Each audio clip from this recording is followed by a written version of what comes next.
আসসালামু আলাইকুম বন্ধুরা, কেমন আছো সবাই? আশা করি সবাই ভালো আছো, সুস্থ আছো। আলহামদুলিল্লাহ আমরাও খুব ভালো আছি, সুস্থ আছি। সোনালী রান্নাঘর উইথ ভিলেজ ফুড চ্যানেলে তোমাদের প্রত্যেককে স্বাগত জানাই। আজকে আমি প্রতিদিনের মতো নতুন একটা রেসিপি নিয়ে হাজির হয়ে গেছি। এটা নতুন রেসিপি না, মোটামুটি সবাই তৈরি করে। আজকে তৈরি করব টিকিয়া কাবাব রেসিপি, আর সেই রেসিপি আপনাদের সঙ্গে শেয়ার করব। তো এই রেসিপিটি তৈরি করার জন্য আমি এখানে মাংস কিমা করে নিয়েছি, আর নিয়েছি পেঁয়াজ কুচি, লঙ্কা কুচি আর ধনিয়া পাতা কুচি, যেটা মেন লাগবেই। আমার সব কিছুতেই লাগে এটা। আর নিয়েছি আদা, রসুন আর জিরা ধনিয়ার পেস্ট, সব কিছু পেস্ট করা ছিল, তাই 1 চামচ নিয়ে নিয়েছি। আর এখন আমি লেবুটা কেটে দিয়ে দেব। তো এই সব জিনিস আমি নিয়ে নিয়েছি। আর এখন আমি এর মধ্যে দিয়ে দেব হচ্ছে পরিমাণ মতো লবণ। তো এখানে আমি পরিমাণ মতো লবণ দিয়ে দিলাম। আর এখন দিয়ে দিচ্ছি জিরা ধনিয়া পাউডার, দিয়ে দিচ্ছি হলুদ গুঁড়ো, লঙ্কা গুঁড়ো। এখন আমি এর মধ্যে দিয়ে দিলাম 1 বাটি বেসন। তো বেসনটা মাস্ট লাগবেই। তো বেসন দিয়ে এখন আমি হাত দিয়ে ভালোভাবে চটকিয়ে নিচ্ছি। সমস্ত উপকরণ দিয়ে ভালোভাবে হাত দিয়ে এভাবে মেখে নিতে হবে, চটকিয়ে চটকিয়ে।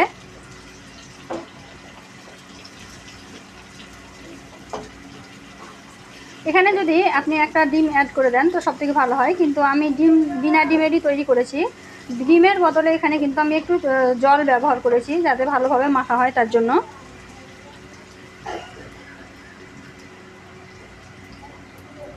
তো সব কিছু ভালোভাবে হাত দিয়ে কিন্তু চটকিয়ে চটকিয়ে একদম মাখিয়ে আমি রেডি করে নিয়েছি, দেখতেই পাচ্ছেন। আর এরকমই একটা থিকনেস হবে, খুব পাতলাও হবে না আর খুব শক্তও হবে না, মিডিয়াম হবে। আর আমি কিন্তু 2 চিট লেবুর রস দিয়ে দিয়েছিলাম, ওটা কিন্তু দেখানো হয়নি।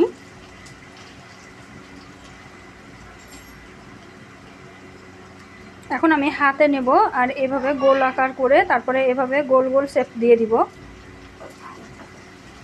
আপনারা আপনাদের ইচ্ছা অনুযায়ী করে নিতে পারেন। আমি কিন্তু এরকম করেছি কারণ আমি খুব অল্প তেলে এগুলোকে ভেজে নেব। তো এখানে আমি ফ্রাই প্যান দিয়ে দিয়েছি আর খুব সামান্য পরিমাণে তেল দিয়েছি। তেলটা একটু গরম হয়ে গেছে, আর একে একে এভাবে তৈরি করে আমি সবগুলো দিয়ে দিব।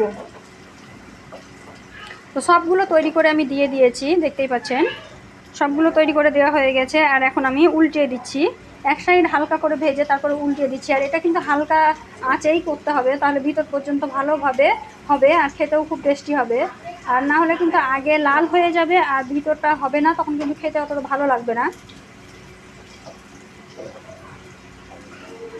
তো সবগুলো আমি উল্টিয়ে দিচ্ছি, দেখুন। আর অনেকগুলো হয়েছিল।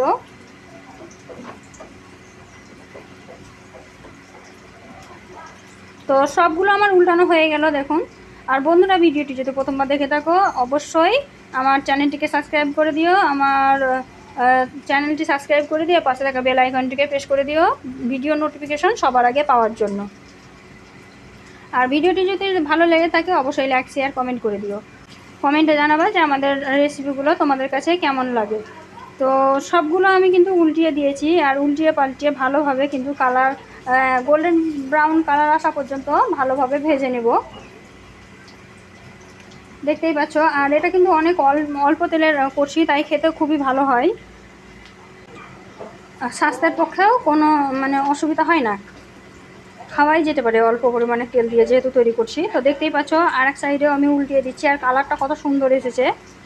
এভাবে ধৈর্য ধরে উল্টিয়ে পাল্টিয়ে সময় নিয়ে ভেজে নিতে হবে। তো সবগুলো আমার ভাজা হয়ে গেছে, দেখতেই পাচ্ছেন কত সুন্দর কালার এসেছে। আমি একদম কাছ থেকে দেখিয়ে দিচ্ছি আপনাদেরকে। আর এটা তৈরি করতে একটু ধৈর্য লাগে, ধৈর্য ধরে ভেজে নিলেই হয়। তেলে ডুবো তেলে যদি ফ্রাই করেন তাহলে কিন্তু খুব তাড়াতাড়ি হয়ে যায়, কিন্তু অল্প তেলে যেহেতু আমি করছি তাই একটু সময় লেগেছিলো। আর এখন আমি একটা প্লেট নিয়েছি, এই প্লেটে নামিয়ে দেখাচ্ছি আপনাদেরকে। প্রত্যেকটা হয়ে গেছিলো সুন্দরভাবে, তাই আমি এখন নামিয়ে নিচ্ছি। আর এটা এত সুন্দর হয় খেতে, না বানিয়ে খেলে বুঝতে পারবেন না। এই তো আমি একে একে সবগুলো তুলে নিচ্ছি। তো বন্ধুরা, ভিডিওটি যদি ভালো লেগে থাকে অবশ্যই লাইক, শেয়ার, কমেন্ট করে দিও। আর এই ধরনের আরও নিত্য নতুন রেসিপি পাওয়ার জন্য আমার চ্যানেলটিকে অবশ্যই সাবস্ক্রাইব করে দিও, পাশে থাকা বেল আইকনটিকে প্রেস করে দিও। তো আজকের রেসিপিটা এই পর্যন্ত। সবাই ভালো থেকো, সুস্থ থেকো, আর আমার জন্য একটু দোয়া করো, যেন যেই উদ্দেশ্যে এসেছি সেই উদ্দেশ্য যেন সাকসেস হয়, সেটা একটু দেখো। আর এখন আমি একটা নিয়ে দেখাচ্ছি, দেখো কত সুন্দর লাগছে। তো তো সবাই ভালো থেকো, খোদা হাফিজ।